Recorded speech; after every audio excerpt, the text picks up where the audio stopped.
Today we'll show you the movies that had the tough task of either surpassing or at least matching the success of their predecessors, but instead turned out to be terrible productions that not only lost millions of dollars, but also completely ruined the future of their respective franchises. Let's watch it. It's fascinating. Batman and Robin. With a star-studded cast featuring George Clooney, Arnold Schwarzenegger, Chris O'Donnell, Uma Thurman, and Alicia Silverstone, along with an impressive budget of $160 million, Batman and Robin was still unable to avoid box office disaster. Aside from its catastrophic failure, it nearly ruined the entire franchise until Christopher Nolan revived it years later with his acclaimed Dark Knight trilogy. Both fans and critics rejected Batman and Robin for a clear reason. While previous installments told dark and serious stories, this sequel took a more child-friendly approach. This was due to Warner Brothers deciding to make it more family-friendly, resulting in a product that felt more like a toy commercial than a superhero film fighting crime in Gotham City. For die-hard fans, this film felt like a caricature of the comics, filled with bright colors and light-hearted situations, contrasting sharply with the shadows and melancholy that characterized its predecessors. At the same time, one of the most criticized aspects was the dialogue, especially Arnold Schwarzenegger's lines as Mr. Freeze. Instead of presenting the cold, calculating villain from the comics, his dialogue revolved around ice-related jokes and puns that quickly became ridiculous. Additionally, the biggest flaw in the script was diverting attention from the central conflict against Poison Ivy and Mr. Freeze to focus on the strained relationship between Bruce Wayne and Dick Grayson. With only $238 million grossed at the box office, Batman and Robin destroyed any plans to continue the saga for nearly a decade until Nolan revived the hero with the acclaimed Batman Begins in 2005. Independence Day. Resurgence. In 1996, the first part of the saga took the film world by storm with its epic story of an alien invasion, grossing over $800 million and catapulting Will Smith to stardom. His portrayal of the charismatic pilot Stephen Hiller was key to the film's success, which is why fans eagerly anticipated a sequel featuring him leading the cast. However, various studio issues, combined with a lack of a solid script, delayed that sequel for 18 long years, an eternity in an industry where sequels usually appear within 2 or 3 years. To the dismay of fans of the original, Will Smith decided not to return for the sequel, forcing the creators to eliminate his character. In Independence Day Resurgence, the plot explains that Stephen Hiller died piloting an alien ship, so the void left by his character was filled by his son, Dylan Hiller, and by Liam Hemsworth as Jake Morrison, two pilots leading the fight against a new alien invasion. The first film offered an exciting narrative about human unity in the face of extinction, with epic moments of global cooperation and heroism. In contrast, Resurgence leaned towards visual spectacle with massive spaceships and explosions that overshadowed the story and heart that made the first installment a classic. Despite its ambition, the sequel arrived at a time saturated with sequels, as in 2016, viewers were overloaded with sequels like Captain America, Civil War, Finding Dory, and X-Men: Apocalypse, which made Independence Day 2 struggle to stand out among so many blockbusters. The result was disappointing, as it grossed only $389 million, less than half of the original's $817 million, clearly indicating that the magic of the first film could not be replicated. Son of the Mask. Some movies that are panned by critics or flop at the box office manage to gain a reputation over time for being so bad they're good. However, nearly 20 years after its release, Son of the Mask has no hope of achieving such status. No matter how much time passes, audiences continue to loathe it, as it not only ruined the original franchise, but also wrecked actor Jamie Kennedy's career. The first installment, starring Jim Carrey, is one of the most beloved comedies of the 90s, and was a massive hit, grossing over $350 million. However, when the sequel went into production, Jim refused to reprise his role, forcing the writers to alter the story. Instead of continuing with the plot from the comic created by Doug Mahnke and John Arcudi, the sequel took a completely different direction and offered viewers what many consider a tasteless parody of the original film. The production also made the mistake of distorting the myth of the mask until it became unrecognizable, even introducing inconsistencies in how it functioned. The result was a grotesque and cartoonish visual landscape filled with unfunny jokes and humor that alienated the audience. Without a plot that measured up to the original or the musical numbers that delighted fans of the first film, Son of the Mask was a disaster of biblical proportions. With the knowledge that it lost over $40 million and earned the dreaded Razzie Award for Worst Sequel, it sent the franchise to the depths of a chasm from which it will never emerge. Terminator: Dark Fate. Fans of this sci-fi saga eagerly awaited the epic return of Linda Hamilton and Arnold Schwarzenegger together on screen for the first time since Terminator 2. However, what they received was a twist that seemed to dismantle the entire story established in the first two films and threw the legacy of John Connor into the void, along with the narrative that had captivated audiences for decades. The lack of originality was evident from the first minutes of the film when, absurdly, John Connor is killed by a Terminator from the future. The hero who would lead the resistance against Skynet was replaced by Danny Ramos, a new messiah played by Natalia Reyes, who was supposed to take his place. However, fans expressed that this change was devastating, as not only did they get rid of the most iconic character, but the replacement failed to fill that void. Just knowing that Danny lacked the charisma and leadership qualities that made John such a memorable figure, the audience felt a sense of betrayal and discontent that was impossible to overlook. As a direct sequel to Terminator 2, the film failed to find its own identity, as instead of progressing organically, it focused on rewriting established events, creating confusion and rejection. The result was a box office collapse, as upon its release in November 2019, it incurred losses of $122 million for Paramount Pictures and 20th Century Fox, burying any hope for a solid future for what should have been one of Hollywood's most successful franchises. At the moment, there are no plans to film another sequel, and Schwarzenegger's iconic "I'll be back" remains in doubt after such a monumental failure. Joker: Folie à Deux. This highly anticipated sequel came with sky-high expectations. After all, the first installment was a massive cultural phenomenon and earned Joaquin Phoenix the well-deserved Oscar for Best Actor for his heartbreaking portrayal of the clown Prince of Crime. However, instead of replicating its success, the sequel found itself trapped by its own ambition, losing the favor of both critics and audiences. From the first announcement that Folie à Deux would be a musical, alarms began to ring among fans. Many wondered how a musical sequel could capture the rawness, realism, and nihilism that made the first film so impactful.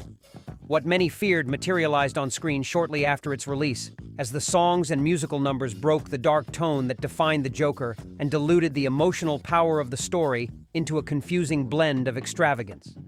Although it promised to be electrifying, the inclusion of Lady Gaga as Harley Quinn felt disconnected from the rest of the film.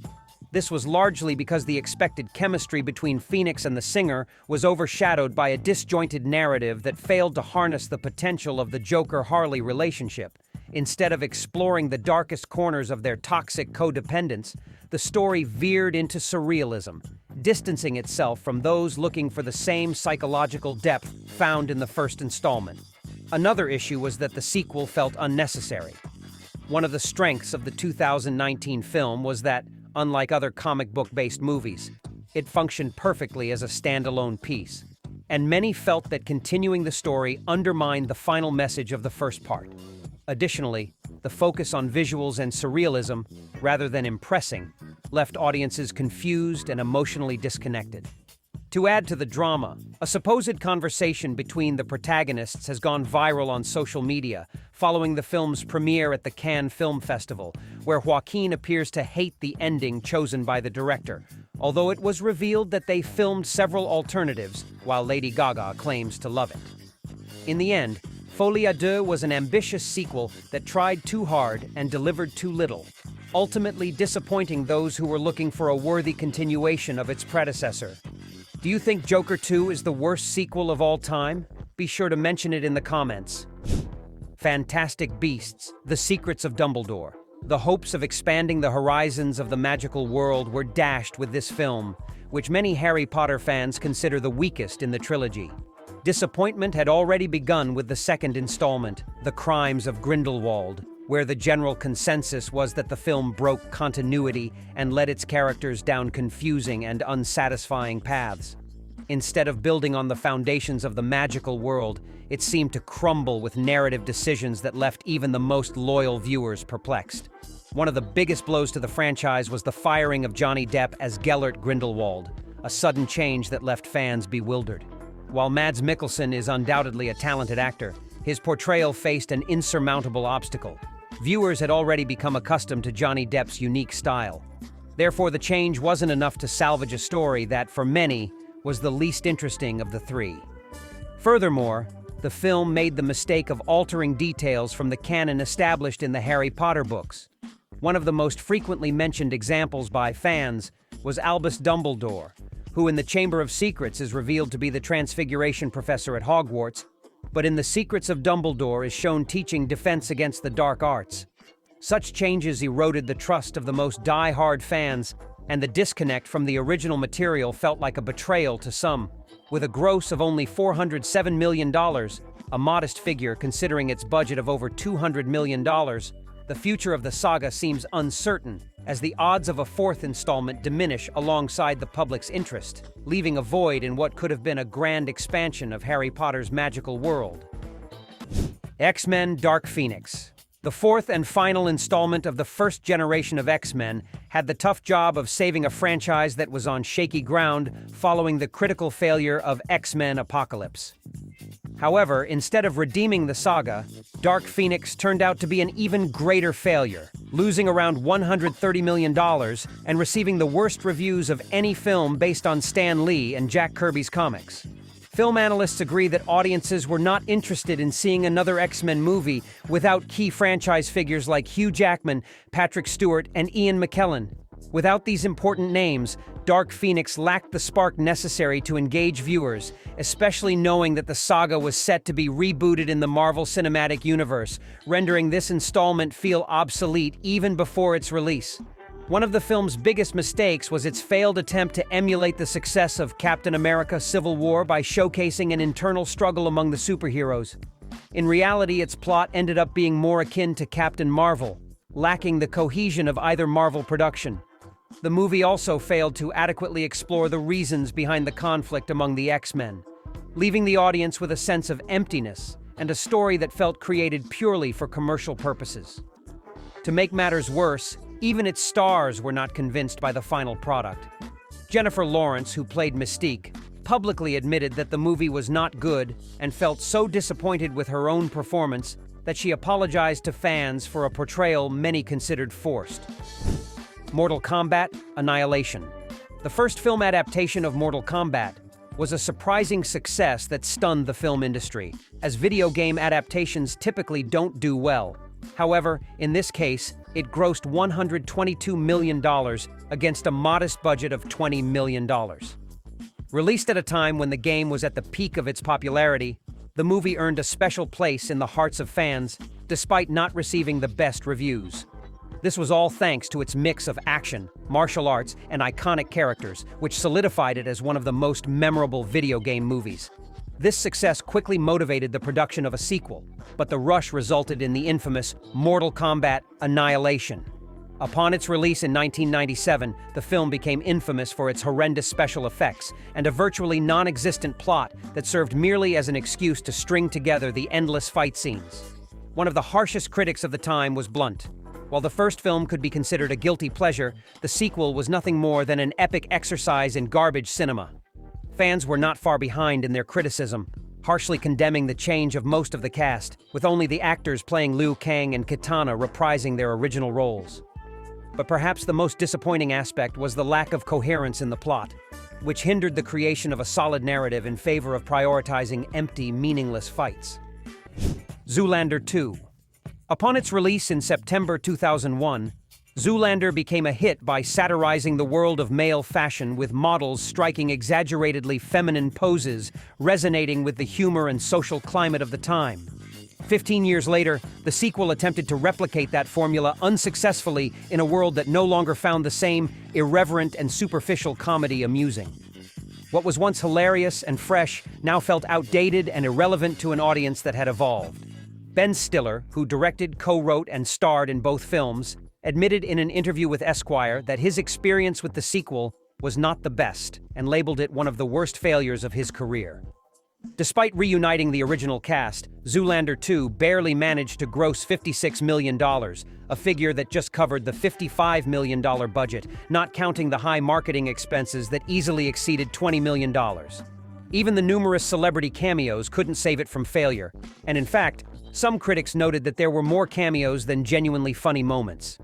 At the same time, viewers were not satisfied with the recycled jokes, as most were expecting a fresh and funny story, but were met with such a significant disappointment that it was nominated for 7 Razzie Awards, better known as the anti-Oscars. Alice Through the Looking Glass. Johnny Depp, Anne Hathaway, Mia Wasikowska, and Helena Bonham Carter reunited for what was anticipated to be a mega-successful sequel to Alice in Wonderland. But the result was a box office disaster. This film grossed less than $300 million, representing a staggering $700 million drop from the first installment and dealing a devastating blow to a production with a star-studded cast. Lewis Carroll's story has been adapted countless times, including Disney's animated classic in 1951. This time, director James Bobbin took over from Tim Burton and attempted to give it a modern twist to expand the Alice universe. Unfortunately, his efforts fell short, as the special effects, which were meant to be one of the film's highlights, did not meet expectations, and the absence of Tim Burton's signature dark style left the production without the distinctive touch that made the first film a success. When Alice Through the Looking Glass hit theaters, critics wasted no time tearing it apart. It was quickly labeled as a hollow Disney product, incapable of offering a meaningful continuation of the iconic story. Some critics pointed out that the 6-year gap between the two films worked against it, arguing that the audience no longer remembered or cared about the first part. As a result, the production lacked the advantage of a fresh story and found itself submerged in a sea of newer, more exciting productions. Now tell me, which do you think is the worst sequel in film history? Leave your opinion in the comments. Here are 2 options that you'll surely love.